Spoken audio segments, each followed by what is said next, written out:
Akiaria thutha wa icera kiganda-inĩ kia uciarithania wa mimera kaunti-inĩ ya Kajiado, Minista wa Urimi Mutahi Kagwe augite ona gutuika ni kiboto kia andu ethĩ kururungana uthukangia wa indo ni uraingata aigithia aria mangikorwo na itanya ria kuigithia bururi-ini. Ukiwa na msukosuko, mnafikiri kuna mwekezaji anaweza kuja?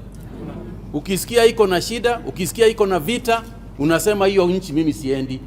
Hata mtu ambaye alikuwa angeandika watu 300 anaenda zake, anaenda Uganda, anaenda Tanzania, anaenda kwingineko, watu wa nchi hiyo wanaajiriwa kazi.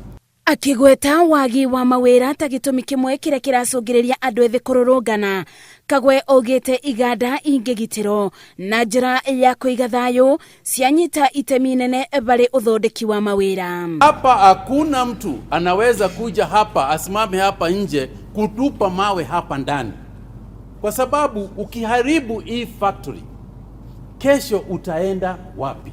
Kiganda kia Ngong Veg kiria kiandikite andu matanyibeire 5,000, Minista uyu augite ni kionereria ati rubonge rwa urimi ni rurandika andu mawira, akiuria andu ethĩ mecirie uria mundu angithondeka bado angionagira ciringi. Hatutaki kuona vile tunaona huko streets wakati wa maandamano, tukiona watu wakishoma polisi, wakifanya mambo mengine kama hayo. Hatutaki hayo maneno.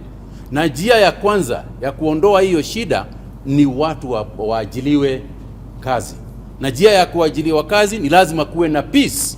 Bede ya icera riri Minista uyu oriti Ministry ya Ugitiri gutigirira ni yeriemania na ekinai aria marebithania na Gen Z niguo kuthukangia indo cia muingi. Ngiribotera Inooro TV, Njĩtagwo Mercy Wandia wa Mũrĩithi.